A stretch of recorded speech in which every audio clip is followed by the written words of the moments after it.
Afternoon, ladies and gents. It's the 26th of September 2024, and I just want to have another. It's not going to be a quick or neither a long discussion, but another discussion really on why Russia continues to keep threatening the use of nuclear weapons against the West. Let's be honest, he's only threatening the West with nukes because right now he's on the back foot. If and when it has been smaller countries, he simply invades them, he flattens their towns and cities and causes absolute carnage to the residents and populations of those countries.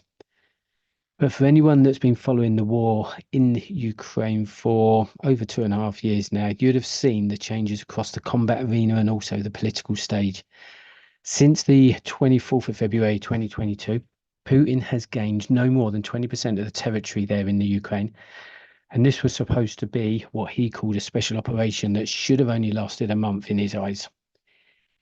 Either he knew that it was going to last a lot longer than that and thought it'd be easier just to tell and convince his military that, it's just going to be a month-long operation just to get them out onto the battlefield, or he thought that Ukraine would be a pushover and the West wouldn't come to their aid. To be fair, NATO did take a back seat back in 2014 when Putin invaded Crimea. But either way, who cares about that now, and it doesn't matter. Guys, I'm just going to throw up some slides as I normally do. Let's get through this quite quickly, so just bear with me. What does matter is the fact that Russia are a weakening nation. Now, I'm not following the geopolitics so much because of the word politics. They're all full of shit, and no matter what country they're running, they're all the same. But you have Russia with a population of 144 million, and Ukraine has gone from 43 million down to 38 million in just the last 2 years for obvious reasons. Putin has been and still is rounding up people to throw into the meat grinder, but you can see, who he's sort of sending in at the moment. First, it was the forces from militants such as the Wagner Group and Chechen sort of mercenaries. Then Putin pulled a load of convicts out of prisons across Russia and then sent them onto the front line. Then there was the first main mobilization or conscript or whatever you want to call it, rounding up members of the population, promising them good pay, well equipped, and all those sorts of financial payouts to their families, for them joining the fight. Many drunks and drug addicts have ended up on the front line, and quite rightly so, because they, as well as 95% of all the populations around the world, have no idea what war means and what it's really about. There has recently been sailors pulled off of a Russian naval ship. And those guys are being equipped and moved onto the front lines, apparently. The Russians have been kidnapping people on the streets of Russia, and so have Ukraine, apparently. But they've been throwing them in the back of vans and sending them off to the front lines.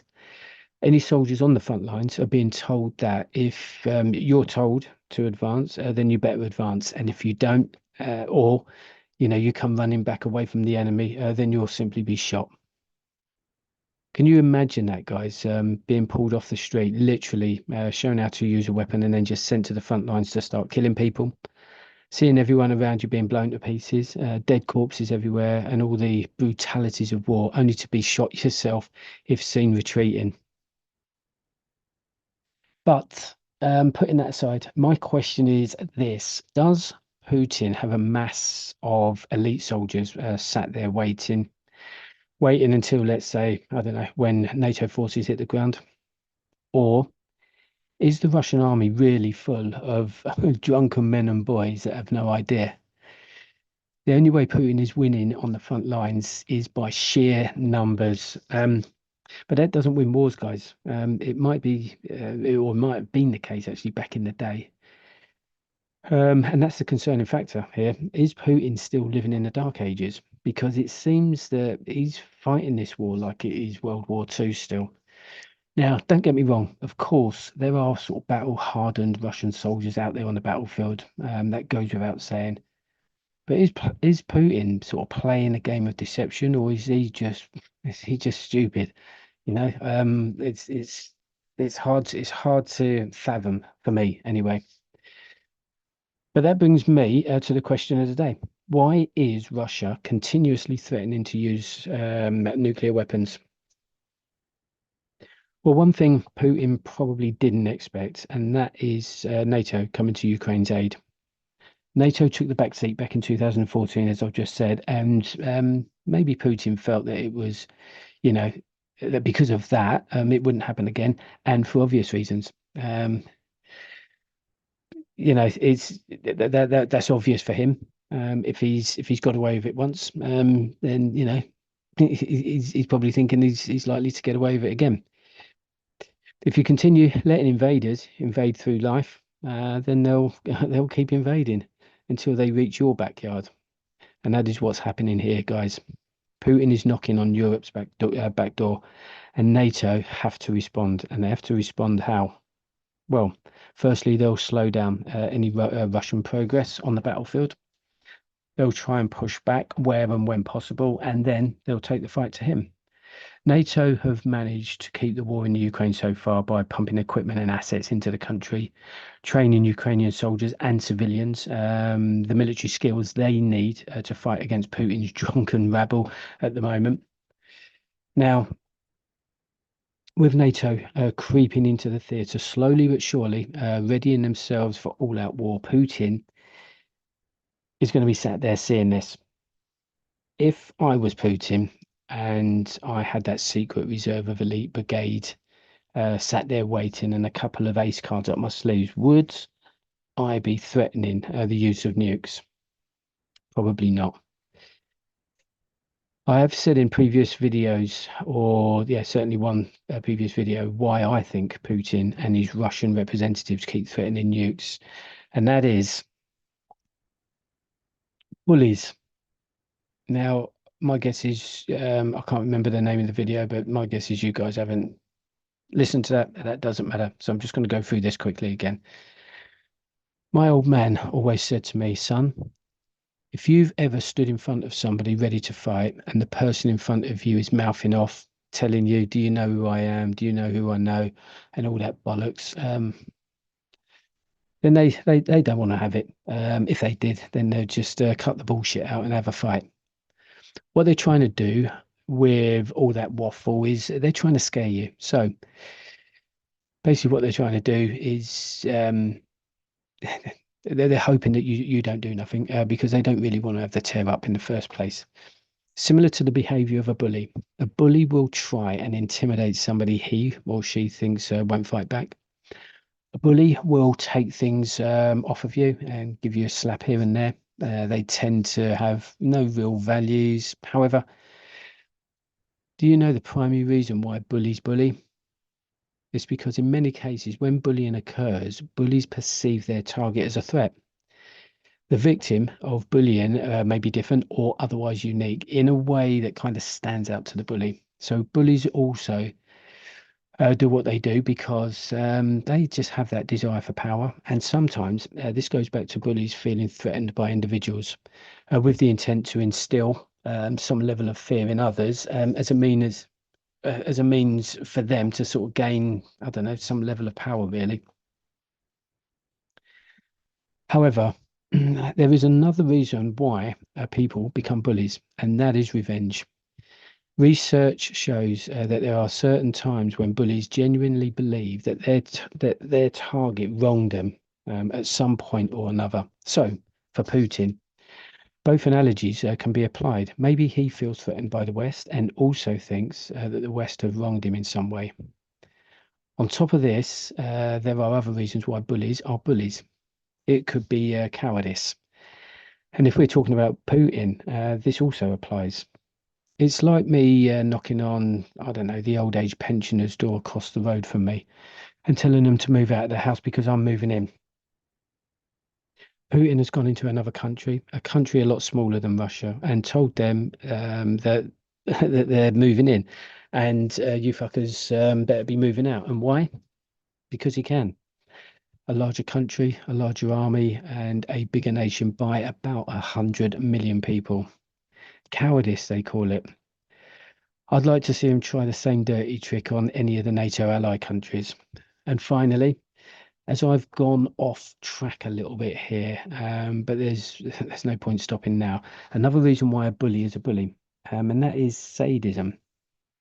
Pure sadism, is certainly a factor with certain bullies, and it kind of indicates a more pathological or even sociopathic sort of drive behind their actions. There are certain people who merely enjoy being able to put others down. However, when sadism is the strongest factor behind a bully's actions, they're likelier to be much more dangerous than bullies driven by other factors because they don't have a conscience or feelings or even remorse. We could also place Putin into that arena as well. It seems that he doesn't value other people's lives, certainly, those of his own people, and definitely not those of people from the West, and no doubt other parts of the world. And this is why, excuse me, you're going to have to listen to what he's saying and do not assume that nothing is going to happen. And his words are cheap and meaningless. When you listen to the threats being made and the actions of his ways, since he's been in power, you have to consider this fucker as being a direct threat to national security and humanity.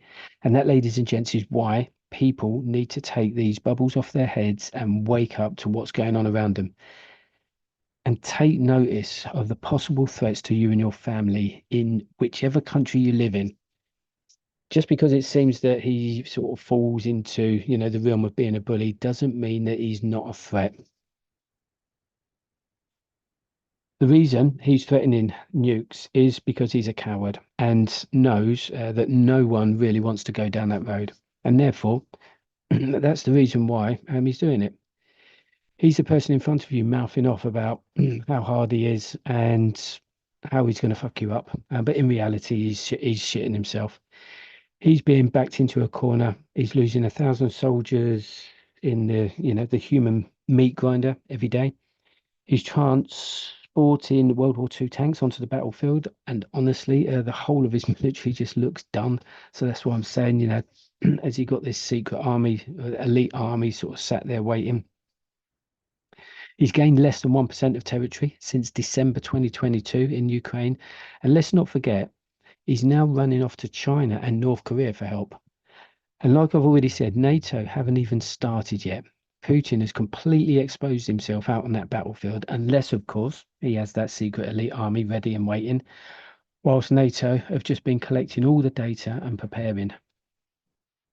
Once Putin is taken out, and unfortunately, that could mean the use of a tactical nuke in places across the battlefields in Europe and that European sort of theatre, then the likes of China are no longer going to be a threat or not an immediate threat. And whilst we're on this subject of the enemy, I'm sorry, guys, but I just can't see what kind of threat North Korea are to the West.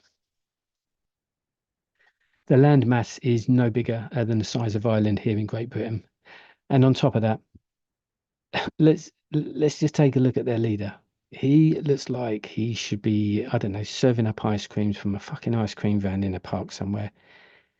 They say you shouldn't judge a book by its cover, but I'm sorry, guys. I cannot take Kim Jong-un seriously. He looks like a clown. He acts like a clown, and because of that, just like terrorists, Kim Jong-un cannot be left in possession of nuclear weapons. So he'll be on the target list as well. As we finish off, we also have to remember this. Whilst Putin is throwing everything into Ukraine and threatening the West, NATO haven't even started yet, as I've just said. Yeah, we may be throwing shitloads of money at it. We may have had sort of mercenaries doing their business on special ops and all the rest of it, but we haven't even started yet. And if people want to get onto the subject of nuclear weapons and the use of them, remember this.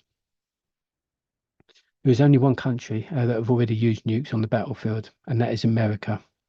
If anyone out there thinks for 1 minute that Russia's the threat, you better think again, guys. Not only that, the population of Russia is only 145 million in a country with so much land mass. The country is still living in the dark ages with World War II doctrines and mythologies. So, guys, it's not to say that Russia isn't a threat because they clearly are. But this is my view. If the man in front of you is stood there going off and making all sorts of threats, then he doesn't really want this. Otherwise, he would have done it. And for the Russian president, the representatives, and the Russian state TV to be threatening the whole of Europe, we fought more wars on this continent than any other, long and hard battles. So if it's going to happen, then so be it. Let's have it. I refuse to get emotionally involved with all this. The most important job here is for me to make sure that we are prepared and me and my family are protected to the best of my ability. If anything goes down, that is. Putin knows that NATO are readying themselves, and I don't think he was expecting this outcome, nor do I think he was ready for it. Hence the reason why he's threatening to nuke everyone. After watching it was a Russian state TV broadcast where they were simulating the nuking of European cities by Russia.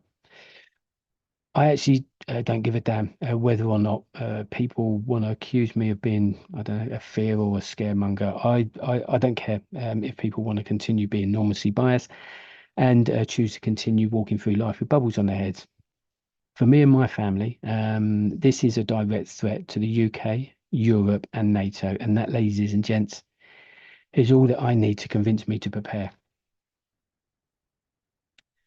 And that's it, guys. I just wanted to sort of get that out there because that is what we're dealing with.